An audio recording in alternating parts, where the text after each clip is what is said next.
أعوذ بالله من الشيطان الرجيم. بسم الله الرحمن الرحيم. الحمد لله، الصلاة والسلام على رسول الله، ثم أما بعد. السلام عليكم ورحمة الله وبركاته. برادران عزیز و مهربان و خواهشمندان زبان عربی، و حالا با فضل و کرم الله تبارک و تعالی ما و شما از درس ایلاوگی زبان عربی در مستوی اول قرار داریم و از تعبیرها، تعبیر یکم، ما و شما 7 درس یا 7 موضوع پیشنهاد کردیم و آخرین درسی که ما و شما گرفتیم درس هفتم درباره نماز بود. یعنی درباره نماز، حوار یکم، گفتگوی یکم در مسجد بود.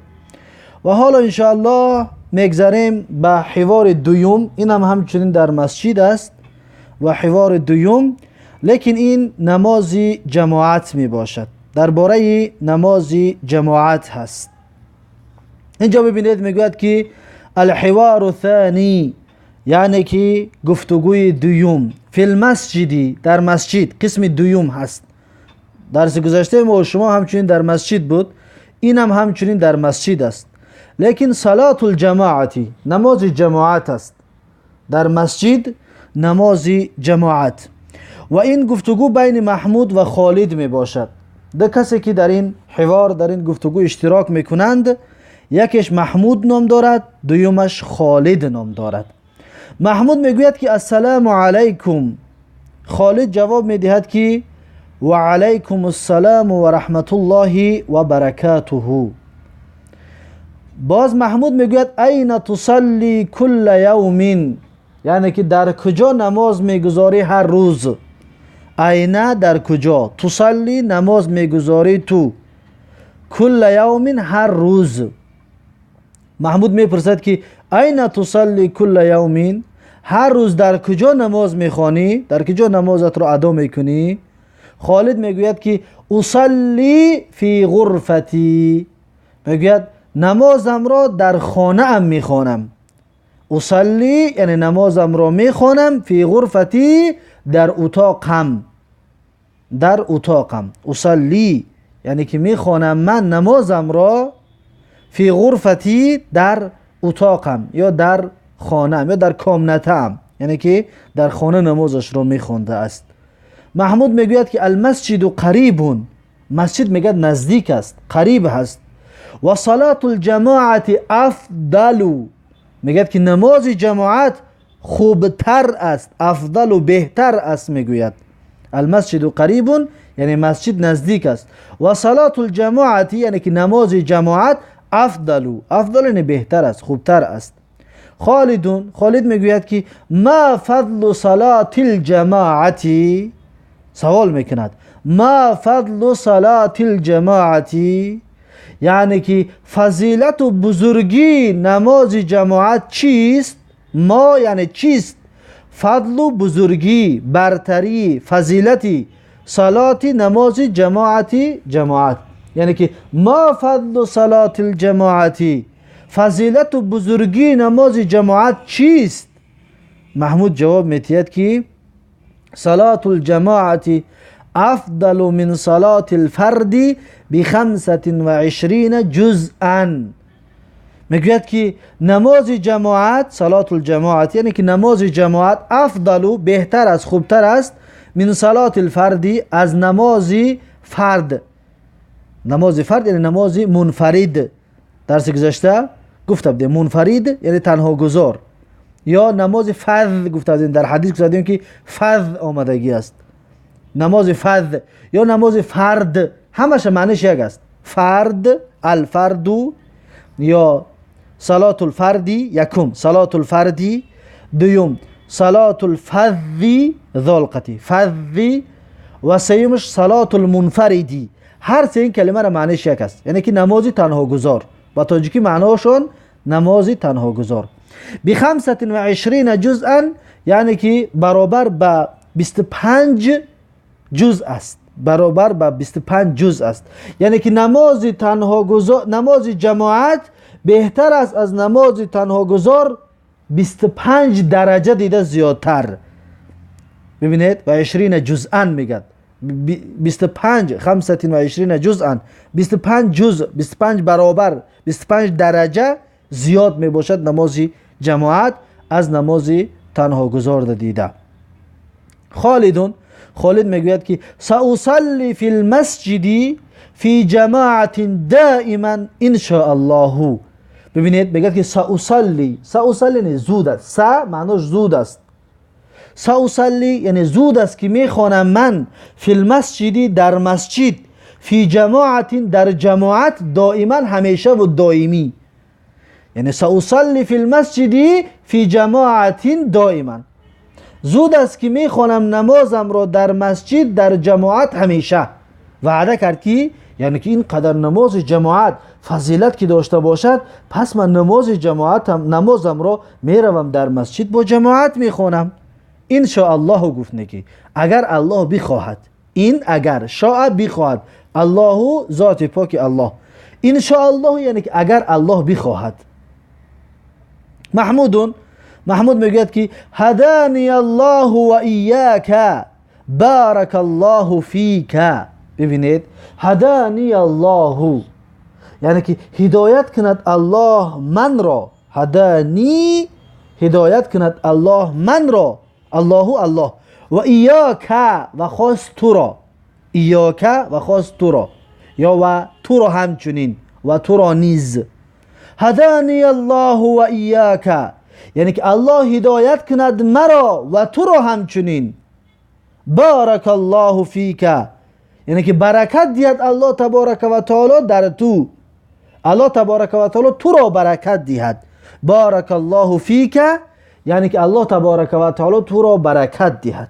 پس این بود حوار، این بود گفتگو. این گفتگو را بارها تکرار میکنید و ترجمه میکنید. تدریبات یعنی مشقا. التدریب الاول مشق یکم میگه تأمل ما یلی، اندیشه کن، فکر کن در چیزی که می آید، در پایان چیزی که می آید فکر کن و بخوان و ترجمه کن تا اینکه گپ زدن عربی را یاد بگیری. میگه مسجد الشعبة فی دور الارضی، فی دور الارضی. ببینید مسجد الشعبة یعنی که مسجد فاکولته، مسجد قسم میگه فی دور الارضی در طبقه زمینی است، یعنی در یکم ایتاژ است، در طبقه زمینی است. میگه مسجد الشعبة فی دور الارضی یعنی که مسجد فاکولته در طبقه زمینی است. دوم یصلی، اینجا یصلن کردگی است، خطا است. یصلی الطلاب صلاة الظهر فی مسجد الشعبة. یصلی یعنی که میخواند نمازش را، الطلاب طلبه ها، صلاة الظهر نماز پیشین را، صلاة نماز ظهری پیشین، صلاة الظهر یعنی نماز پیشین را، فی مسجد الشعبة در مسجد فاکولته. میگد که یصلی الطلاب صلاة الظهر فی مسجد الشعبة یعنی که طلبه ها نماز پیشین را در مسجد فاکولته میگذارند، میخوانند. بعد از این صلاة الجماعة افضل من صلاة الفرد. میگد که صلاة الجماعت یعنی نمازی با جماعت افضل بهتر است، خوبتر است، من صلاة الفرد از نماز تنها گذار دیده. نماز جماعت بهتر است از نماز تنها گذار ده. المسجد قریب من السکن مسجد نزدیک است. المسجد مسجد قریب نزدیک است. من السکن از خوابگاه، یعنی من به معنای در است. فی سکن در خوابگاه. مسجد نزدیک است در خوابگاه. ببینید سکن خوابگاه. همچنین ما شما محجع خونده بودیم. المحجع، محجع همچنین خوابگاه میشد. همچنین سکن خوابگاه میشد، محجع همچنین خوابگاه میشد. سکن یعنی جای زندگی میکردگی، محجع خوابگاه. هر دوش به معنای جایی که طالب ها میستن یا استودنت ها میستن یا دانشجوی ها میستن، همون را سکن میگویند، یا هر کسی که زندگی میکنند در جای سکن گفته میشود. فی الجامعه مسجد کبیر، میگد که در اونیورسیته، جامعه اونیورسیته میگن. فی الجامعه یعنی در اونیورسیته مسجد کبیر مسجد کلان است. فی الجامعه مسجد کبیر، در یونیورسیته مسجد کلان است. و میگد که للمسجد ابواب کثیره، للمسجد ابواب کثیره، مسجد میگه درهای بسیار دارد. للمسجد یعنی مسجد دارد. لی به معنای لام ملکش میگن، لام ملک، لام صاحب، یعنی که حق دار شدن، حقش است، یعنی که دارد. للمسجد یعنی مسجد دارد ابواب کثیره، درهای بسیار. ابواب درها، کثیره بسیار. پس ترجمهش میکنید که للمسجد ابواب کثیره، یعنی مسجد درهای بسیار دارد. بعدش میگه که منارة المسجد عالیه، منارة المسجد عالیه، یعنی که مناره مسجد بسیار بلند است. میگه عالی هست، عالی گفته بلنده میگن. مناره مسجد میکنن جای بلنده که جای برای اذانگویی بود زمان پیش، حاضر برای شناختن مسجد ها هستند، بلنده که میبردارد، همون را مناره میگن. منارة المسجد، مناره مسجد میگه عالیتون، عالیتون یعنی بلند است، عالی هست، عالی گفته بلند رو میگویند. منارة المسجد عالیتون، مناره مسجد بلند است. بعدش میگه که یقف الامام امام المحراب، یقف الامام امام المحراب. یقف یعنی که می ایستد، یقف می ایستد. الامام امام، پیش امام، پیش نماز. امام نزدی. المحراب محراب، جایی که در مسجد میکنن امام میستد نمازش رو میخوند، همون رو محراب میگوین. یقف الامام امام المحراب، امام در نزد محراب میستد، امام در نزد محراب میستد. بعدش میگه که یصعد الخطیب علی المنبر، یصعد الخطیب علی المنبر. یصعد یعنی که بالا میشود، میبراید. الخطیب خطیب، امام خطیب. علی المنبر بر بالای منبر. منبر گفته همون تخته که همون چوبه که همون جایی که ساز میکنن، امام در بالاش میایستد خطبه جمعه را میخواند یا خطبه میکند، همون را منبر میگویند. میگه که یصعد الخطیب علی المنبر، یعنی که بالا میشود خطیب بر منبر، یعنی بالای منبر میشود، بالای منبر میبراید، یعنی که خطیب بالای منبر میبراید. یصعد را میبراید هم بگید میشود، و یصعد بالا میشود هم میشود، معناش درست است، هر دوشم بگید درست است. بعدش میگوید که سمعت خطبه الجمعتی، جمعتی هم بگید درست است، جمعتی، جمعتی هم بگیم درست است، هر دوشم درست است. جمعتی یا که جمعتی. میگه که سمعتو شنیدم من، سمعتو که شد شنیدم من. خطبه الجمعتی یعنی خطبه جمعه رو. سمعتو خطبه الجمعتی، خطبه جمعه رو شنویدم، خطبه جمعه رو شنویدم. بعدش میگه که ذهبت مع صديقي الى المسجد النبوي، ذهبت مع صديقي الى المسجد النبوي، یعنی که هم ذهبت یعنی رفتم من، ذهبت که شد رفتم من، ذهبت رفتی تو مرد، ذهبتی رفتی تو زن، ذهبت رفت وی زن. حرکت را بسیار اهمیت بدید.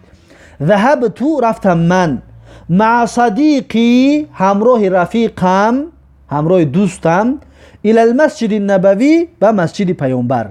مسجد نبوی مسجد پیامبر، مسجد نبوی پیامبر، مسجد نبوی یعنی که مسجد پیامبر. میگه که ذهبت مع صدیقی الى المسجد النبوی، یعنی که همراه دوستم مسجد پیامبر رفتم، همراه دوستم مسجد پیامبر رفتم.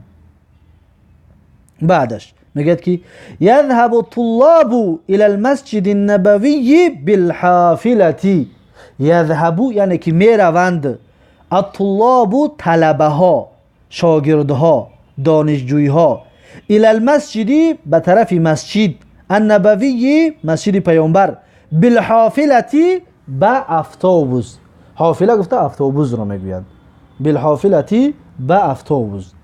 میگه که یذهب الطلاب الى المسجد النبوی بالحافله، یعنی که طلبه ها مسجد پیامبر میروند با اتوبوس، به همین طریق ترجمه کنید. ترجمه را بسیار اهمیت بدهید. می روند، یا که میگوید که طلبه ها مسجد پیامبر می روند با اتوبوس یا اتوبوس. یقف المصلون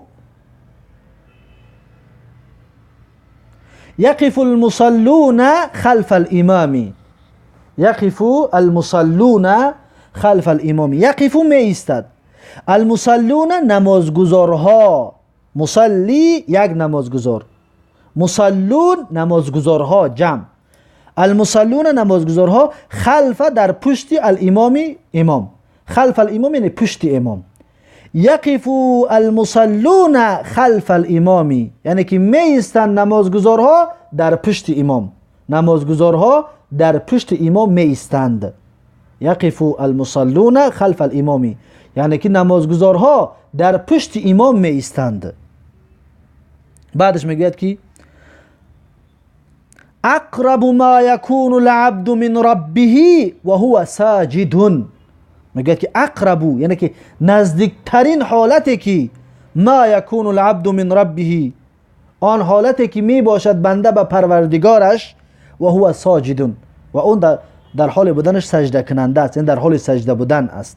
میگه که اقرب ما یکون العبد من ربه، نزدیکترین جایی که بنده به پروردگارش می باشد، اقرب نزدیکترین، ما آن جایی که یکونو می باشد العبد بنده من ربه از پروردگارش. پس ترجمهش میکنید که اقرب ما یکون العبد من ربه، ترجمه تاجیکیش میشود که نزدیکترین جایی که می باشد بنده به پروردگارش، یا نزدیکترین وقتی که می باشد بنده به پروردگارش، و هو ساجد و اون در حال سجده بودن است، در حال سجده کردن است. و هو ساجد و هو وی ساجد سجده کردن، ساجد یعنی در حال سجده بودن، ساجدون یعنی در حال سجده. سجده یا سجدتون، سجده رخچه میگن. ساجدون یعنی که سجده کننده، و هو ساجدون یعنی وی در حال سجده بودن. بعدش میگه که اصلی صلات الجمعه فی المسجد النبوی. اصلی یعنی میگذارم من، میخوانم من، صلات الجمعه نماز جمعه را. جمعتی یا که جمعتی، هر دو گفتیم درست است، صحیح است. هر دو گفتی در زبان عربی خطا نمیشود. میشود بگوی جمعه، میشود بگوی جمعه. صلات الجمعه فی المسجد النبوی یعنی که نماز جمعه در مسجد پیامبر است. یعنی که اصلی میگذارم من نماز جمعه را در مسجد پیامبر. و این بود بعضی فایده هایی که برای ما و شما داد. تدریب یکم، و این را میگوید فکر کن و بخوان و ترجمه کن. ترجمه کنید بسیار. اگر میخواهید که زبان عربی را ترجمه کردنش فهمیدن شاید بگیرید، بسیار ترجمه کنید. ترجمه را به طریق درست. بعضی حالت های میشود که ما تحت لفظی ترجمه میکنیم، بعد ترجمه صحیح را پیشکش میکنیم، و شما همچنین تحت لفظی ترجمه کنید با ترجمه صحیحی که در زبان تاجیکی میشود، همون طور با ترجمهش کنید. التدریب الثانی، مشق دوم. مشق دوم میگه که املا کل فراغ بالکلمه المناسبه مما یلی. مناسبتی مما یلی میگه که املا پر کن. املا معناش پر کن، تو یعنی کل فراغ هر جای خالی را، کل همش فراغ خالی، کل فراغ همه جای خالی را، بالکلمه المناسبه با کلمه موافق، با کلمه که موافق است، مما یاتی اون چیزی که میآید، از جمله جایی که میآید. ببینید در اینجا بعضی جایها را خالی ماندگی است، برای باید ما و شما پرش کنیم. الف را ببینید میگه که المسلم یصلی کل یوم، یعنی که مسلمان میگذارد هر روز صلوات، نماز. چند نماز میگذاری هر روز؟ 5 صلوات. پس در این جای خالی مینویسید که 5 صلوات. پس میشود که المسلم یصلی کل یوم 5 صلوات، یعنی که مسلمان هر روز 5 نماز میگذارد، 5 وقت نماز میگذارد. و ب را ببینید، حرف ب. صلات العصر یعنی که نماز عصر، نماز عصر اینجا باید ما خودمون پر کنیم. و صلات الصبح بعدش میاد و نماز بامداد، و اینجا باید ما شما پر کنیم. چطور پرش میکنیم؟ پس میشود که صلات العصر، نماز عصر، فی المساء میگیم در بیگانی است. صلات العصر فی المساء بنویسید، یعنی که نماز عصر در بیگانی است. و صلات الصبح و نماز بامداد فی الصبح، فی صباح می نویسید، در سحر است. فی صبحی، فی صبحی هم بنویسید می شود، یا که فی صباحی در سحر است. صلات العصر فی المساء در بیگانی است نماز عصر، و صلات الصبح فی الصباح و نماز بامداد صبح. نماز صبح، صلات الصبح گفتن نماز فجر، یعنی صلات فجر یا صلات صبح هر نماز بامداد رو میگن. و نماز بامداد میگه در وقت چی است؟ در وقت صبح است، یعنی که سحر است. و حرف جیم رو ببینید، میگه که یقف الامام، امام می ایستد. امام در کجا می ایستد؟ امام المصلین، امام می نویسید در این جای خالی، امام المصلین، یعنی در پیش نمازگزارها. یقف الامام امام المصلین، یعنی که امام در پیش نمازگزارها می ایستد. مصلین نمازگزارها، مصلین نمازگزارها. پیشتر ما شما مصلون گفتیم، مصلون هم نمازگزارها می شود، مصلین هم نمازگزارها. فقط این علامت اعراب است که در کدام صورت مصلون میگیم، در کدام حالت مصلین میگیم. این را از گرامتی که انشاءالله میخوانیم پس میفهمید. و این هر دوش معنیش یک است. حرف دال، حرف دال رو بینید. صعد الامام، صعد الامام یعنی که بالا شد امام، برآمد امام. بر کجا برآمد؟ علی المنبری، علی المنبری می نویسید بدن اینجا، علی المنبر یعنی که بر بالای منبر برآمد. صعد الامام علی المنبری یعنی که بالا شد امام بر بالای چی؟ منبر. و حرف ها را ببینید، میگه که یقول الامام فی الرکوع، اینجا رکوع کردگی خطا است. فی حرف جاره است، رکوع اسم مجرور می شود. بعد فی هر اسمی که میاد باید کسره بگیرد. فی الرکوع، یقول الامام فی الرکوع، امام در رکوع میگد. امام در رکوع چی میگد؟ وقتی که نماز که میخوانی در رکوع چی میگویی؟ تنها امام نه، هر نمازگزار در رکوع چی میگد؟ سبحان ربی العظیم، سبحان ربی العظیم. یعنی که در وقت نمازگزار امام در رکوع چی میگد؟ سبحان ربی العظیم. این را میگوید. یا در این باره رکوع در کدام ذکرها را میکنی؟ در حدیث بسیار آمدگی هست، لیکن مشهورش همین سبحان ربی العظیم هست. سبحان ربی العظیم. با ما روایت ها داریم که سبوح قدوس رب الملائکه و الروح میگوییم در رکوع در سجده. و همچنین ذکرهای بسیار هست در رکوع، ذکرهای بسیار، لیکن مشهورش همین سبحان ربی العظیم هست.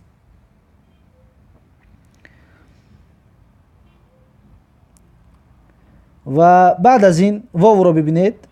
واو میگه که اینجا یک کلمه رو می نویسیم، بعد میگه یقفون خلف الامام کردگی خطا است. خلف الامامی باید باشد، برای مضاف الیه هسته. خلف مضاف است، الامامی مضاف الیه هسته. خلف الامامی.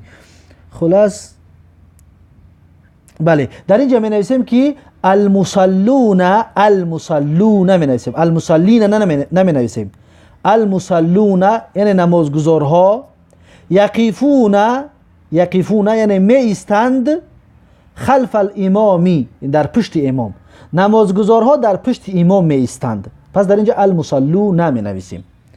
بعد این الامامو را الامامی میکنیم، برای مضاف الیه هست باید کسره بگیرد آخرش. بعد این میگه که حرف زیر ببینید، میگه که اصلی صلات الجمعه فی، میشود بگید که فی المسجد نبوی، یعنی که چطوری که در همین قصه ما و شما خواندیم، یا که میشود ما و شما که در هر مسجد میخونیم میگیم که اصلی صلات الجمعه فی المسجد، یعنی که اصلی یعنی که میخوانم من، اصلی میخوانم من صلات الجمعه نماز جمعه را، فی المسجد یعنی در مسجد، یا که می نویسه که فی المسجد نبوی. الله تبارک و تعالی ما و شما را نصیب بگرداند نماز خواندن در مسجد پیامبر را، در مسجد پیامبر صلی الله علیه و سلم. اصلی صلات الجمعه فی المسجد النبوی، یعنی که میگذارم من نماز را در نماز جمعه را در مسجد پیامبر. التدریب الثالث، تدریب سیوم. تدریب سیوم را نگاه کنید و آخران تدریب است. همچنین میگه که اقرأ ما یلی، بخوان آن چیزی که می آید. اقرأ بخوان، ما آن چیزی که یلی می آید. قال النبی صلی الله علیه و سلم، حدیث است، اهمیت این حدیث حفظ کنید، زیرا اینکه با حفظ کردن، با زیاد کردن کلمات، با زیاد کردن ترجمه زبان عربی را یاد میگیرید. میگه که قال النبی صلی الله علیه و سلم، گفت پیامبر صلی الله علیه و سلم. قال گفت، فعل ماضی است یعنی گفت. نبی و پیامبر صلی الله علیه و سلم یعنی صلوات الله تبارک و صلی الله علیه یعنی صلوات فرستاده است الله بر پیامبر، و سلم و پیامبر را سالم نگاه داشته است الله سبحانه و تعالی از ضرر کافرها و منافقها و از ضرر دشمنان دین. ببینید در اینجا حدیث را میگه که صلات الجماعتی، این حدیث حفظ کنید، صلات الجماعتی افضل من صلات احدکم وحده ب25 جزءا. میگه صحیح مسلم، یعنی که در صحیح مسلم است این حدیث. این حدیث صحیح مسلم است، در کتابی صحیح مسلم اومده است.